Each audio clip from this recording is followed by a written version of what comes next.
Hezbollah's capabilities to launch war against Israel have been degraded. Hezbollah's position in Lebanon has not been degraded.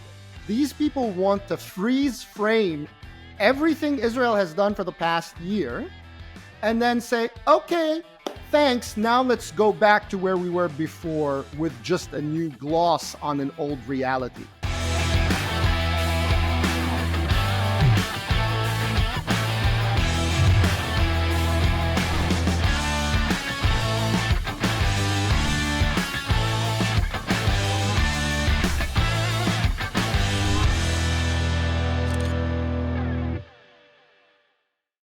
Welcome to another Caroline Glick show. As Israel's war with Lebanon progresses, things seem to get, on the face of it, the press reports say that the United States is on board. They want Israel to take care of Hezbollah. But on the other hand, the United States is placing all these restrictions, apparently, on Israeli operations.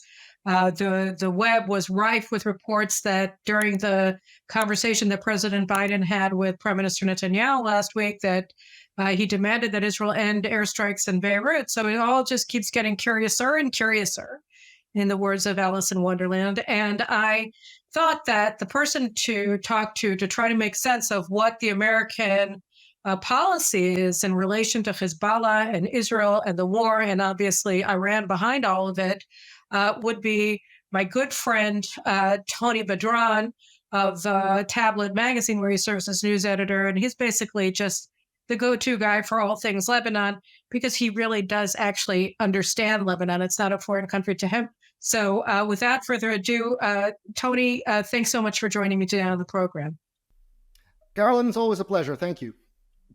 All right. Well, let's just start right away with the big question. On last week, I think it was October 11th, U.S. Ambassador, I'm just reading the headline, prepare for post-Hezbollah phase, U.S. envoy tells Lebanon as Israeli massacres intensify. That's an anti-Israel newspaper, in case you were wondering. But at the top of it says, U.S. Ambassador to Lebanon, Lisa Johnson, has asked political forces in the country to, quote, prepare for a post-Hezbollah phase where its control over the state and its institutions and the state's border crossings is no longer permitted. She reiterated that Hezbollah has become very weak after the strikes that were directed against it, targeting its leaders and killing its secretary general, and therefore it can no longer impose what it wants. And there is a new political phase that the country will witness soon, in which the party has no place. And so, there are a couple of interesting things about her statement. First of all, she acknowledges here that Hezbollah, until this current post-Hezbollah phase, after Israel whacked all of their leaders and stuff, that Hezbollah was in charge of Lebanon. And that has never been something that, to the best of my knowledge, that the United States acknowledged. I mean, the United States is paying and training and arming the Lebanese armed forces and intelligence services and UNIFIL, and acting as though this is an independent state, and Hezbollah is just sort of, there in the background. But here she's saying that until Israel took action, that Hezbollah was actually in charge of Lebanon. And am I missing something, or is this an acknowledgement of something that the United States hasn't acknowledged until now? Right. So, I wouldn't take this particular quote because it's not a direct quote. It's filtered through Lebanese media, and not that I doubt the essential substance of it, but it's well, not. They did say that Israel carrying out massacres, which is of course untrue. So it wouldn't be surprising that they misquoted. It's Lebanese media filtering. So, and when we say Lebanese media, it's there is no such thing as, independent media in Lebanon. It's whatever political faction is messaging whatever it wants to message, right? Which, unfortunately is starting to sound like American media too, but there you have it. But the point is, we will deal with it as a document that we can parse and so on. But in terms of to your point, the statement to that effect actually came from the spokesman, the State Department spokesman Miller, who also said Hezbollah had to break. There's an opportunity to break the stranglehold that Hezbollah had on Gaza. It's like, okay, you've poured in billions of dollars into Lebanon, into a country that you now acknowledge was under the stranglehold of a terrorist organization. So, I mean, yes, thank you. But the substance, to go back to Lisa Johnson's alleged statements to the Lebanese, which, by the way, we can also cross-reference with the interview given by Amos Hochstein as well to Lebanese media, which is more direct. We actually have his own words in that sense. And the idea is that this is an opportunity now to build some sort of a new political order in Lebanon.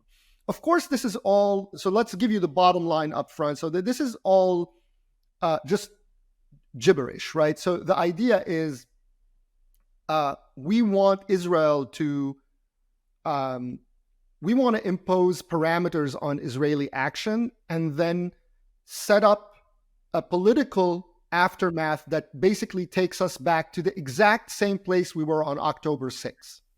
Wait, what are you saying? You're saying that when she says we've reached a post-Hezbollah Lebanon, what she's doing is talking nonsense in order to distract us from the fact that they want to bring the Hezbollah back? What they want, if you actually look at what they're saying the policy should be, right? Okay. What is the policy? How is it any different than what they were saying they wanted as policy in Lebanon on October 6, 2023 and before that? It's exactly the same thing, right? We want to build Lebanese state institutions. We want to elect a president, which is just hilarious. I mean, if you know, I don't know how much the people in Israel understand about, and there's no reason for them to understand the politics of Lebanon or the system of governments in Lebanon. But the notion of a Lebanese president as a words coming out of someone's mouth is just hilarious to me, because it's a completely farcical position. It doesn't mean anything, right?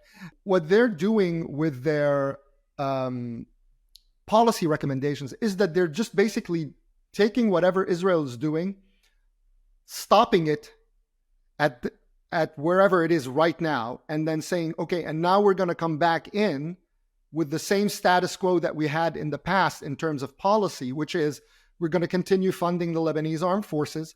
We're going to continue running the scam of 1701. We're going to pump a whole bunch of money to reconstruct everything south of the Litani River that Hezbollah had built weapons in. And so basically, we are going to subsidize Hezbollah's constituency and all the damage that they caused by stashing weapons. It's going to be on us now to rebuild it. And then after that, that's the policy. If you look at what the platform is that they're saying they want with this new reality, right? It's just the same old reality with a little gloss on top of it that, Hezbollah got dealt a heavy blow. So this is an opportunity for us to run the same policy book that we had been running before they got dealt a big blow. So to me, it's wait. You gotta back up. Okay. So here she's saying we have to plan for a post-Hezbollah Lebanon, and you have Johnson, you have Hochstein, you have, I would assume, Miller. I didn't follow. You have Lebanese political figures in the parliament, etc., saying we need presidential elections, and we're not going to care what Hezbollah wants. On the face of it, it sounds like what they're saying is, okay, Hezbollah has controlled the political system in Lebanon. They've gotten to choose the prime minister. Everybody operated at their pleasure. Now we're going to bring in somebody like Rashid Hariri, who they killed because he wasn't, So wait, let me just finish the question before you explain why it's wrong. But for somebody who's uninitiated into the basic, I mean, I don't even know what you would call it. It's an upside down world of fake politics in Lebanon. It all sounds like people are saying, okay, yes, we're walking away from Hezbollah. It's true. Look, Israel, Prime Minister Netanyahu gave this speech. He gave a message to the Lebanese people, and he's saying, you guys have the opportunity. We've sufficiently downgraded Hezbollah's power so that it's no longer the most powerful force in Lebanon. You can stomp on it. You can snuff it out. That's your opportunity. And if you don't take it, Lebanon is going to be another Gaza. And it sounds like they're taking it. They're saying, okay, let's do elections. So what is it that's missing here? What are we missing? Because all of these categories that you just described are completely not related to reality. All of these words, and including what the Prime Minister said, all of this is fantasy land. It doesn't exist, okay? First of all, the United States, let's start with the United States, which is an actual actor that actually exists in reality. Their interlocutor in Beirut is Nabih Berri, the Shia ally of Hezbollah. The head of Hezbollah. Right. He's the head of Hamas, right? That Hezbollah emanates from Hamas. It doesn't matter that. But the point is he's allied with Hezbollah, and he is the secondary representative of the Shia sect in Lebanon. Okay? The notion that, which by the way is still very much a Hezbollah sect, okay? I don't care what you hear from experts in the United States that not all Shia, I don't care about what not all Shia are. The Shia sect in Lebanon is a Hezbollah Nabih Berri sect with Hezbollah number one. Now, Hezbollah's capabilities to launch war against Israel have been degraded. Hezbollah's position in Lebanon has not been degraded. And it is not in Israel. It's not been humiliated. Wait, they haven't been humiliated? If they have been humiliated, that only means that their sect is going to hang on tighter to them because they don't want to lose the privileges that Hezbollah's power has afforded them in the Lebanese system, where they are the plurality, the strongest, the most numerous, the richest, etc., etc. So, and this is not counting Iran in all of this still, okay? Which has invested in all of that milieu and that whole environment. So anyone who's saying that we're building a new reality, the Americans are talking to Nabih Berri about what, and the statements are that we must embrace the Shia and all of that, okay? So this is just, right now, the United States is using all this nonsense, gibberish rhetoric in order to reestablish 1701 as the framework in South Lebanon, and then two, enlarge the Lebanese armed forces by another 10,000 people who are probably all going to be Shia from the south. And then it doesn't matter what sect they are. The point is, you're still operating in Hezbollah's sandbox. And then they want to put money in there, and then Hochstein can come and go back to his initiative of land border demarcation. And he thinks that this is going to establish a long-term security, blah, blah, blah. So in other words, these people want to freeze frame everything Israel has done for the past year and then say, okay, thanks. Now let's go back to where we were before with just a new gloss on an old reality. Okay. So it doesn't matter what these people are saying about electing a president. Who gives a damn about a Lebanese president? This doesn't have any power, doesn't have anything. It's procedural.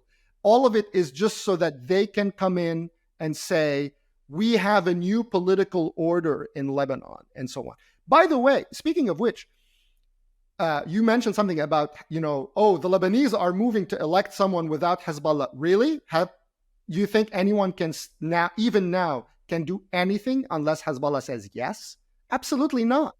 So, Tony, what I don't understand here with the Americans, I could say that it's all unintelligible, but let me just give you two things that I'd like you to relate to. The first one is that, okay, the Shia are the plurality, and they have a lot of power and money, etc., and they have Iran behind them, not just Hezbollah.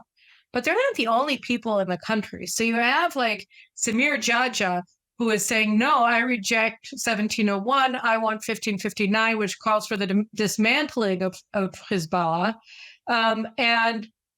And you have the Sunnis who I don't know what they're saying about what's happening, but why would it be possible for, where do they stand on this? That's the one question. And the other question is also in relation to the Americans and to the whole kabuki theater that they're running here, which is that just in the last day, I've seen photographs not only of the massive arsenals that they have, which are just terrifying, that Hezbollah built up right along the border, and the bunkers. I mean, insane. Like what they built. It makes Hamas look like nothing, and some of these that we've seen are weapons from the Lebanese armed forces. And I also have seen packages of goods that are from USAID, and they're all in Hezbollah bunkers. And I have to imagine that the Americans are aware of this. I was talking about it. I was on Israel's Channel 14 yesterday, and the military correspondent, I said, are you finding LAF munitions with Hezbollah? He said, yeah, but they stole them. I said, why do you say they stole them? Who said they stole them? Why would you think that they stole them? They work together. And he said, yeah. And it's like there's no kind of rethinking about it. And I'm wondering, this kind of adding on of more and more indications that Hezbollah and the Lebanese armed forces are a unified force. Has that gotten any traction in the United States? Has anybody noticed these aid packages from USAID that are in Hezbollah bunkers? So the first question is related to the Christians and the Shia and the Sunnis. What are they saying? Why don't they matter if you're going to tell me they don't matter? And the second one is about the increased indications that the LAF and the Hezbollah and the USAID stuff is going to Hezbollah. And then in the next round, I'm going to want to talk to you about UNIFIL as well, because what we've seen now is that UNIFIL in Lebanon is basically UNRWA in Gaza, which means that it's just another Hezbollah front organization controlled by the UN. But first, let's take the Christians and the Sunnis, and then let's move to the LAF and Hezbollah. So before I say something about the Christians, I want to turn your attention to the actual reaction that people had to Prime Minister Netanyahu's address to the Lebanese. Their reaction uniformly. Okay, forget the sort of the fake nationalist patriotic bravado. The honest reaction was, he's telling us that he'll either bomb us or he's asking us to go to war with Hezbollah, to go to civil war. Those are the two choices. And we're not going to take it. Because for the Lebanese, the most important thing is that they don't actually do anything, that people do things for them so that they don't have to take these things, okay?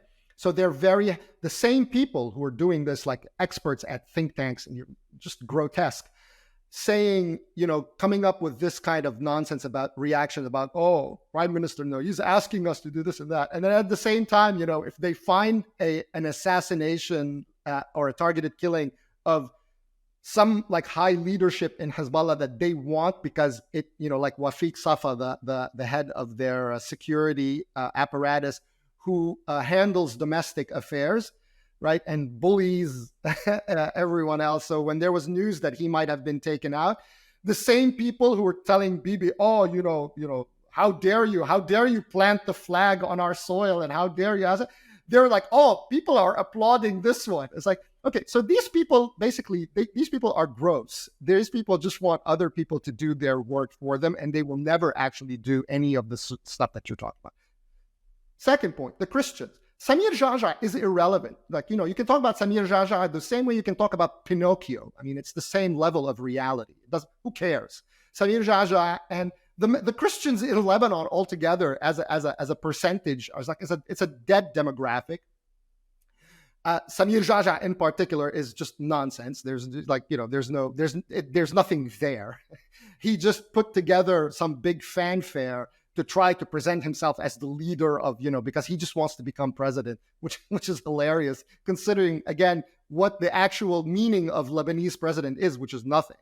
But these people are this small, that small. That's how small the Maronites in Lebanon are, both intellectually and demographically. That small.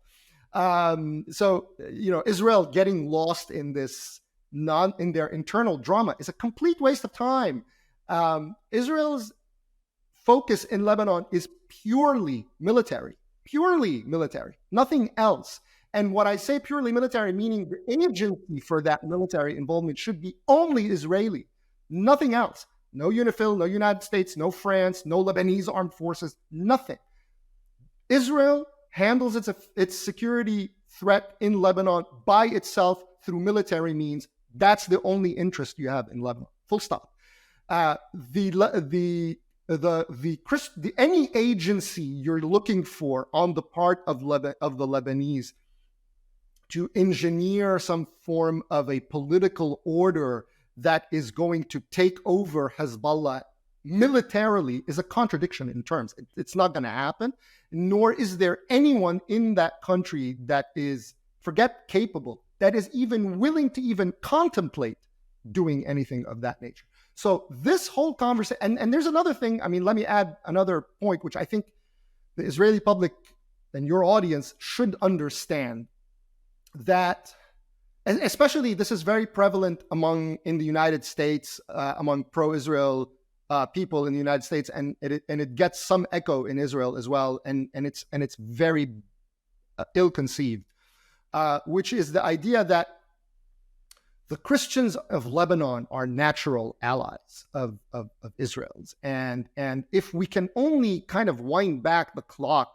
to when we had Christian hegemony in Lebanon, that would be so great. This is fantasy land. This is sectarian gibberish. The Christians of Lebanon only used Israel in the same way they tried to use the Syrians until they got chewed out and lost and ended their position demographically in the country. But the notion that somehow there is conflating, if you like, the position of Lebanese Christians and Middle Eastern Christians more broadly with that of evangelical Christians in America who are actually pro-Israel and actually matter, that is a category error. Because the Middle Eastern Christians hate the positions and the politics and the theology of evangelical Christians in America precisely over the question of Israel. So the whole point of this sectarian outlook towards Lebanon and Christians and building all these fantasy worlds about what would happen in Lebanon if we wind back the clock. No, so I don't want your audience to misunderstand me when I talk about the Shia in Lebanon, that I'm somehow saying that if only it were the Christians, it would be better. Or no. What about They're the Sunnis? all the same. The Sunnis what have about no the Sunnis? The Sunnis have the same thing. No power, no agency, no leadership. And when they do have anything, let's say paramilitary in the context of Lebanon, it's groups that are already co-opted by Hezbollah. For instance, the Islamic group Jama'ah Islamiyah that Israel has been targeting over the last year, because these guys are basically like the offshoot of the or the local franchise of the Muslim Brotherhood. So they're very much pro-Hamas and they have good ties with Hamas, but they're also under the aegis of the Iranians, as are other Salafi groups and so on and so forth. So on a sectarian level, in their scattered communities, their population will be hostile to Hezbollah or even to the Shia in general. But as a political and military actor, again, it's the same thing as with the Christians. It's a completely neutralized component. And the Druze, they've self-neutralized. I mean, they're not going. But I was saying something about Samir before I went on this tangent about Samir Jarjara. He tried to, put together this fanfare where he presents himself as the leader of this new era in Lebanon or whatever. Half of the, all of the major political parties, but half of the Christian political parties boycotted him because nobody wants to, it's just small local Lebanese nonsense. No Israeli, whether in government or outside government, should even pay any attention or be distracted by any of it. None of it means anything. And that's the same kind of scorn and ridicule, but also suspicion that you should treat any statement by the American government about electing a Lebanese president.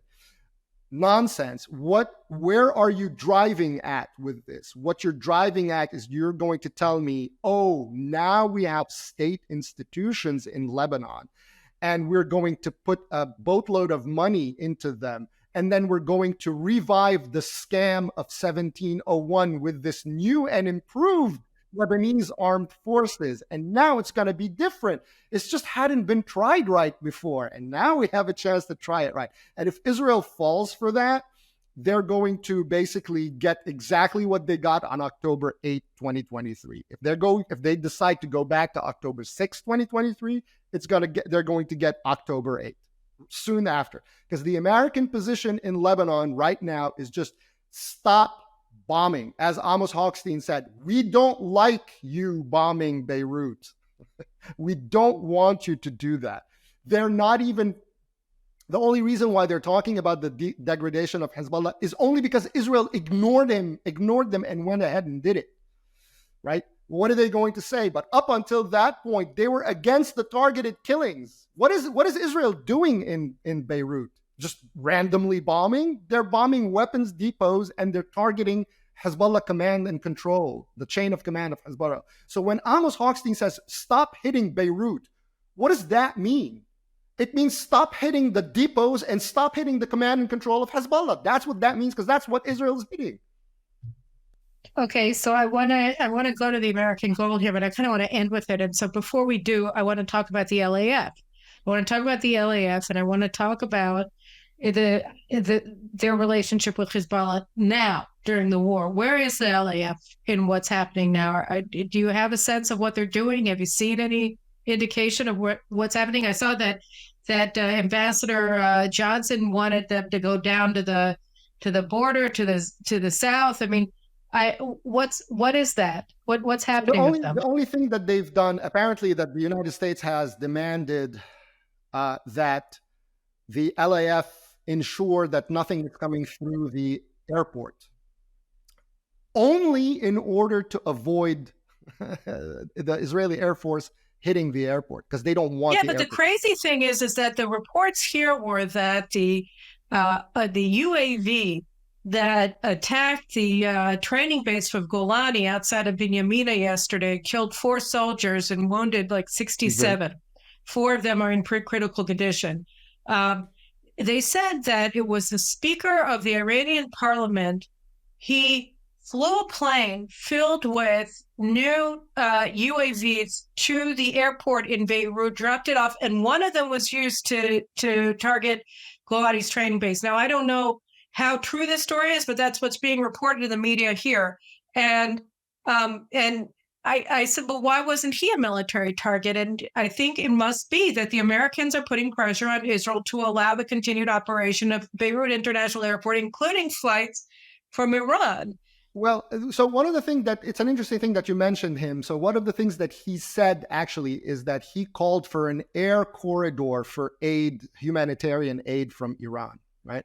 So obviously they want to take advantage of the fact that the airport seems to have been put off limits. And the way the United States is trying to reassure Israel in terms of why it should remain off limits is that it is working with the LAF to make sure that for the time being, nothing is happening in the airport. So what that actually will end up meaning and what stuff might sneak through anyway, I have no way of saying. But you asked, what is going on between? That's the only thing that the LAF reportedly is doing. Anything else, basically, they've just completely withdrawn from South Lebanon and allowed and just kind of, because that's what the Lebanese army does, right? It just gets out of the way. No, in 2006, they gave targeting information to Hezbollah missile crews so that they would be able to hit Israeli target.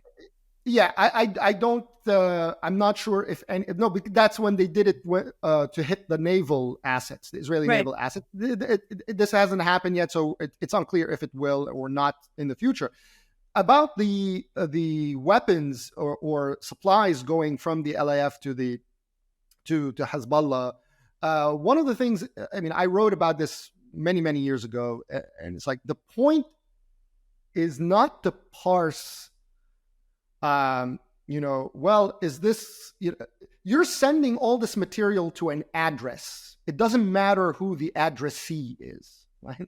This stuff exists in this space, right? So there is going to be, if there is need for it, there will be need for it, and they will take. For instance, I'll tell you an example. In 2017, when the LAF was engaged against so-called ISIS on the border with Syria, it was a joint operation with Hezbollah. So the Lebanese armed forces and the United States with American supplied munitions. And one of the things that the LAF did was it provided supporting fire to Hezbollah units using American munitions, such that the story goes at the time that it was so blatant that the embassy had to call the LAF and tell them, you really need to stop because this is causing an embarrassment, right? But so the idea of this type of thing happening is it's one of the places, for instance, again, another example, one of the places that Israel hit in the last few days in the Bekaa area. Big explosions, secondary explosions, obviously big weapons depot. It was in a town called Rayak, okay? So Google it, Rayak or Rayaq, depends on how it's transliterated. That's where the base for the LAF is, and where the US and all the other Europeans hold training for the LAF to safeguard, because I mean, you can't top the Lebanese ruin parody for everyone, because it's like, how can you top it? It's where they train the LAF to control the border against smuggling. So it's near that base, basically, where sometimes the United States flies in supplies to them, okay? That's where Hezbollah has its munition depots, right next to it, just like what they do with UNIFIL. So the idea that now the new order in Lebanon, that Israel should basically say, yes, we're going to accept that, is basically going back to the Lebanese armed forces under American supervision and UNIFIL taking control of what they had control over for the last 20 years before that. It's absurd. And what's interesting, there's another thing that your audience should also know. When the Americans say, and the Lebanese say, we want full implementation of 1701, and everyone thinks, oh, that's great, it's fantastic. No, because what they mean by that is that the United States would stop Israeli overflights in Lebanon, and any cross-border incursion, either to clear out terror infrastructure, shrubs, to block cameras, everything that had happened over the last 20 years, right? That's what that means. And now you're getting people at supposedly pro-Israel think tanks in the United States, like the Washington Institute, for instance, writing policy recommendations about how Israel should stop. There are things that Israel should do to implement 1701. So now the onus is on Israel to do these things as they go back to their grift with the LAF and UNIFIL, costing the American taxpayer hundreds and hundreds of millions of dollars a year, which they now want to increase with an additional 10,000 LAF member whose salaries, not just forget the equipment and the training, whose salaries they want the American taxpayer to foot. It's obscene. Why? I mean, I want to ask you about Iran, and I don't know when we should get to the why of the American policy. But we see it in Gaza, where the United States has spent the better part of the last year trying to prevent Israel from destroying Hamas.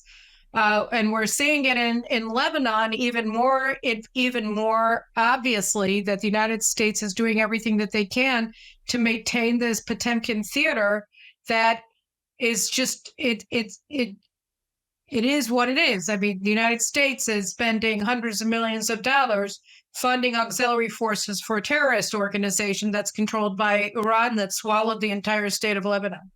And you mentioned another thing, by the way, that the United States is also telling Israel what not to hit in Iran. That's what it said. And leaking against the Israelis in terms of targets in that sense, right? So so it's not just against the proxies, but also against the head of the snake itself, right?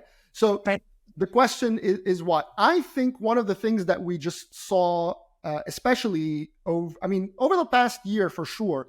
It started when they said, no, don't go into Rafah. And then they went into Rafah. And then, everything, no, we need to save Hamas to be part of the political process on the day after.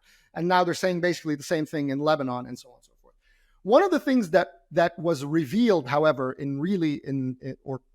thrown into very sharp relief, starting, let's say, in September, is that Israel, with its military capabilities and tremendous intelligence capabilities, has shown that basically the Iranian, the foundations of the Iranian expansionist project in the region are completely nothing without American support, right?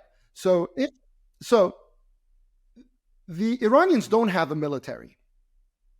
Even the IRGC isn't really a military. It's just basically an officer corps that you can, that goes around and cultivates and spreads the doctrine and brings technical know-how, intelligence capabilities, training, etc., etc. The foot soldiers of this imperial project are the various Shia constituencies of the various territories in which they live. Iraq, Lebanon, Bahrain, Pakistan, Afghanistan, Syria, okay? That's and whatever other Sunni paraphernalia that have also joined that broader project. Of those, Hezbollah always was, not just as the oldest, but as the most advanced and the strongest. When Israel comes in and basically in 2 weeks decapitates the entire command structure of Hezbollah, then you've left Iran essentially without a regional army. You've exposed Iran completely, and you've exposed Iran to Israeli strikes inside Iran. And that's why the Obama structure, the Obama faction in America is going crazy, because the entire legacy of Barack Obama is tied with these obscurantist terrorists in their project in the region, okay? Israel, in 2 weeks, basically exposed it to be totally hollow, that it doesn't stand without the American support. And the reaction of the Biden administration is to say, yes, essentially, yes, we need it to survive. We're going to make sure that it survives.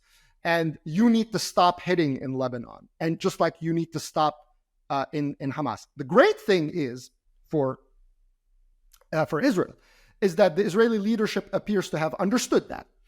And the geniuses that they are, the administration made sure to broadcast at some point that if Kamala Harris wins, here are the ways that we're going to put the screws on you, Israel, just so you know, right? All of that did is just incentivize Benjamin Netanyahu to say, well, okay then, what do I have to lose? Let's just go and knock it out. The question now is whether he will stop and kind of lift his foot off the gas pedal a little bit or not. They're trying tremendously to do so. It's an interesting thing. The leaks that they put out, the U.S. did that, that Israel accepted under American pressure not to hit Beirut anymore. And it's an interesting thing. Amichai Stein, I think, had an interesting comment from someone from an Israeli official who said, no, we are going to hit wherever there are targets. Now, Netanyahu said that today before the cameras. Okay, I missed that, but that's great. That's a very interesting phrasing, by the way, to wherever there are targets. So if they're not hitting in Beirut right now, is that maybe the target bank in Beirut right now is no longer all that relevant? It doesn't mean that they're not hitting elsewhere. They are hitting elsewhere, and they're going to continue to hit elsewhere. And most importantly, they're making tremendous progress on the ground, sort of slowly but surely, taking over and destroying infrastructure, which I saw our mutual friend Mike Duran tweet about this the other day, that he's like staking a claim. It's like, I'm going to bet that these are not going back to the Lebanese, right? So whether Israel maintains a presence there to control them or sets up a remote control mechanism, but basically nobody's going to come back there. Okay, so you're going to have a buffer zone, just like what they're planning to do in Gaza. Like you're going to have a belt of security belt that you need to maintain, because sorry, you people are really terrible neighbors, and we'd be suicidal if we'd allow you to come back to that. And that's what makes the whole point, again, that's what makes the American pitch in Lebanon so pernicious, is that no, we're going to actually reinstate the same status quo that existed before, and we're just going to put lipstick on a pig, and we're going to tell you that's what you're going to accept now, Israel. That's what, and we're going to pour a boatload of money into that as well. See, the thing is that, the thing about that is that it doesn't work. Because say, for instance, that the report is true, that Biden insisted that Israel desist from attacking targets in Beirut, and Netanyahu said, fine. So within, a day or so of whatever that ultimatum that was supposedly accepted occurred, we got our soldiers trained and they're attacked in their dining room at their training base by an advanced drone that had just been delivered by the Speaker of the Iranian Parliament to Hezbollah through the Beirut International Airport, right? And so he flew the plane himself, by the way, which was interesting. Right. But it's the same in every case, which is that every time that the Americans make an ultimatum and then Israel would say accept it, then Iran and its proxies reject it, and they keep going. So that America thinks that they're going to put Israel in a box, but Iran and Hezbollah, they just, they want to keep fighting. And now, especially with the idea that Hezbollah might want a ceasefire, Hamas definitely doesn't want a ceasefire because they're going to get screwed. But even if they do, it's beneficial to them to have a ceasefire. Right, but all I'm saying is that they keep messing up the Americans' plan, so that even had Israel wanted to, abide by an ultimatum, we can't. So that there's no way to actually go forward. So the Americans are giving these unrealistic demands to Israel, and that's the one thing that I wanted to say was that, we're looking at these caches of weaponry, which are so terrifying, and they're so immense, and you see these bunkers, these underground tunnels that go on, for 5 kilometers, and they end either inside of Israeli territory or, a 5-minute stride to the border with these fully armed, well-fed Hezbollah gunmen who have been training for the mission of invading, conquering, massacring, over 1 million Israelis for the past decade. Okay. And you're seeing these, it never ends. The quantities of weapons. I'm thinking, the Americans can probably embargo us at this point, because if we just take it all back and empty it all out and we're going to have the biggest stash of TNT in the entire world, and we can make 60,000 pound bombs. You know, and we can, like, it just the amount of explosives that Right. are in every room, and it's in every single house. Every Right. single house has these massive stores of missiles and really sophisticated arms, a lot of them still in their original packaging from Iran. And, you know, there is literally no way now that the Israeli public has seen what's there, That's that very important. that That anybody's going to point, accept this idea of a ceasefire with this stuff still there. right. There's a very, that's the last point you made is a very, very important point, right? Because it's the key. The IDF is not facing a popular opinion that is fatigued by war. Rather, it's facing a popular opinion that's outraged at the fact that Hezbollah was allowed to establish itself in the manner it did for all of these years on their border. Because you always had this in the north, people saying, I'm hearing drilling, I'm hearing stuff, and they never, it was never properly addressed. And now they're uncovering stuff. I don't know how many of those things they already had intelligence about, and how many of those are things they're discovering. They entered into this fully supplied bunker today, a few days ago. Apparently, that's what the army spokesman said. And that right. When they got into the rooms, and I don't understand why the Hezbollah people ran away. They were so well armed, they could have, God forbid, killed our soldiers when they found them. But the coffee was still hot in their cups when the IDF soldiers arrived there. You had this literally, you can't believe what they had there, and it's fully equipped. There's 6 bunks in a bedroom. They have showers, toilets.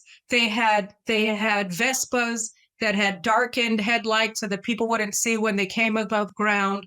Everything was ready to go and invade Israel. And it ended, I think, 200 meters from the border. Right. So,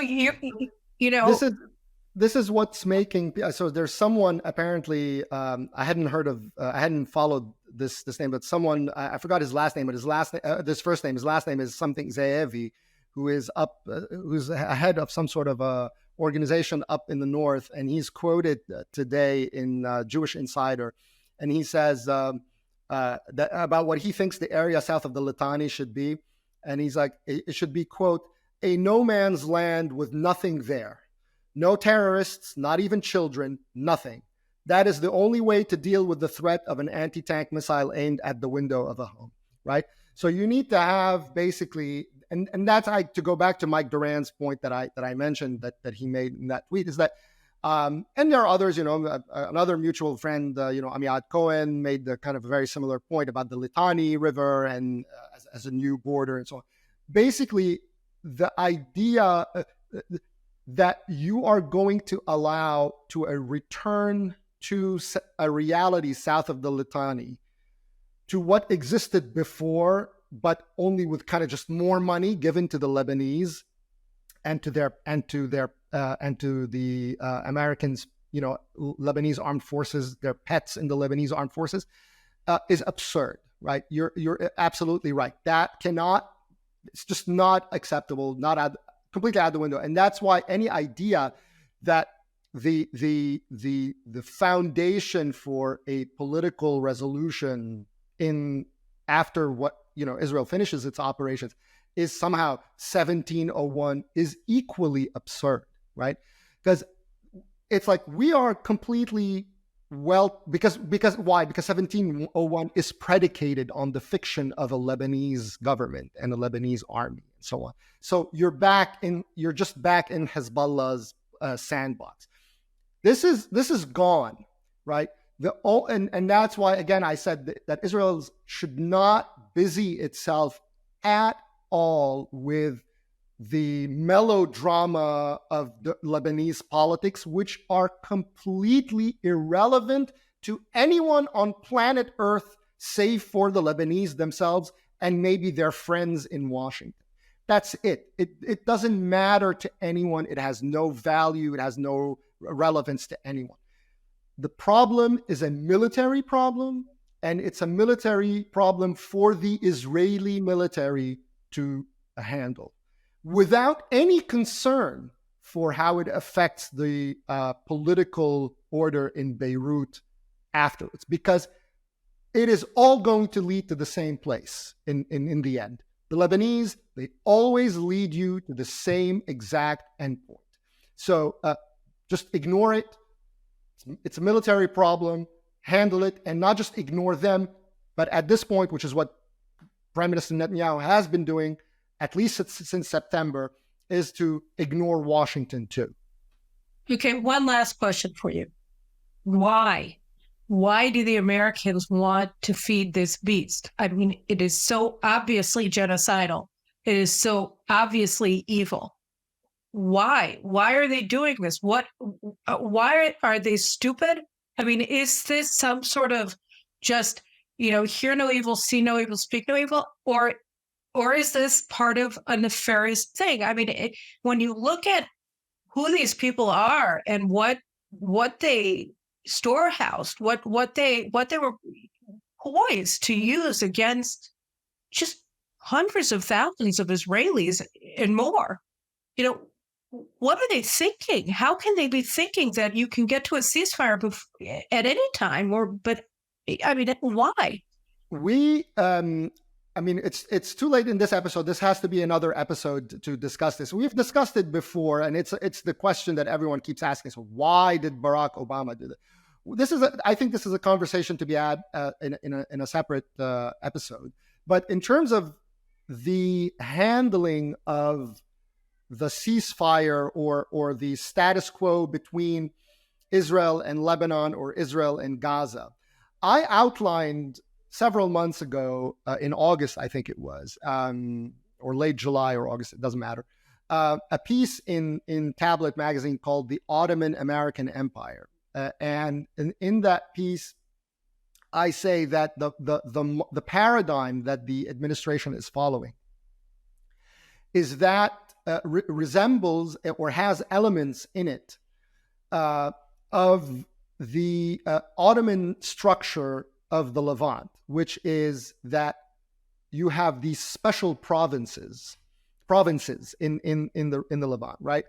And the vision of Barack Obama's alignment with Iran as the stand-in for the Ottoman Empire in the 21st century, the late Ottoman Empire, the weak, decrepit Ottoman Empire, is that the U.S. is going to treat the holdings of the Iranians in Gaza, in Lebanon, as special provinces that they jointly basically administer. And for that to work, Israel's sovereignty has to be diminished as well. Israel's sovereignty has to be reduced to that of a province as well, which means that Israel's capability to address its own security has to be mediated through the Americans, and whatever problems they have with the Hezbollah province or the Hamas province, all of this has to come through the United States. That basically would interject itself in the same way that Amos Hochstein has been interjecting since 2022, which is to say, we handle it, we reach an agreement with the Iranians, and you sit down. So the principle is the Iranians, Israel, and all of the Iranian holdings are down here at a second tier. That's the vision that Barack Obama has for the Middle East. As to why, I can't get into that now. I think we've spoken for over an hour, but we're happy to pick it up in a future episode.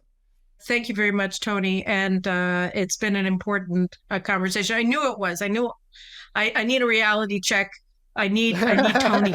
I need Tony on the show. So I'm so grateful that you were able to come aboard today and make sense of this insanity and terrible situation that we find ourselves in. This is a military problem. Military problems have only military solutions, and anybody saying anything else is lying. And it doesn't matter if it's American president, American ambassador to Beirut, or anybody else, or your friendly neighborhood, snake oil salesman. This is a military problem, and that's why our military is supposed to handle it. So thank you very much, Tony. It's great to always have you on my show. Thank you so much. So thanks.